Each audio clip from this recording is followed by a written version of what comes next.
962 years, he became the father of Enoch. And after he became the father of Enoch, Jared lived 800 years and had other sons and daughters. Altogether, Jared lived 962 years and then he died. When Enoch had lived 65 years, he became the father of Methuselah. And after he became the father of Methuselah, Enoch walked with God 300 years and had other sons and daughters. Altogether, Enoch lived 365 years. Wait. Enoch walked with God, then he was no more because God took him away. What does that mean?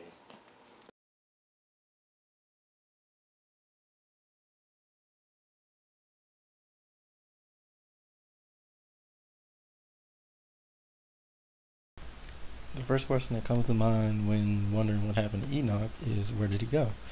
Well, the obvious answer would be heaven, but that would be wrong. Enoch did not go to heaven, and here's why. Jesus himself states that no man had ascended to heaven but him, and he knows that because he's from there. So if Enoch didn't go to heaven, where did he go?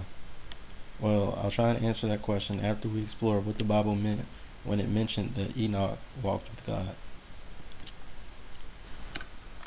When the Bible states that Enoch walked with God, it did not mean physically. Rather, it meant that Enoch walked spiritually with God and followed his path by faith. In Enoch's time, he was the only recorded person who followed in the ways of God. Although it took Enoch 65 years to learn to walk with him, God was pleased that he had followed his ways for 300 years. Now that we know what the Bible meant when it said that Enoch walked with God, what did it mean when it said he took him? Where's Enoch? Well, unfortunately for those of us who are actually wondering where he is, there is no clear answer. Fortunately, however, there are a couple of speculations as to where he is. One guess is that God simply took Enoch, like Moses, and buried his corpse himself so that no one could defile him.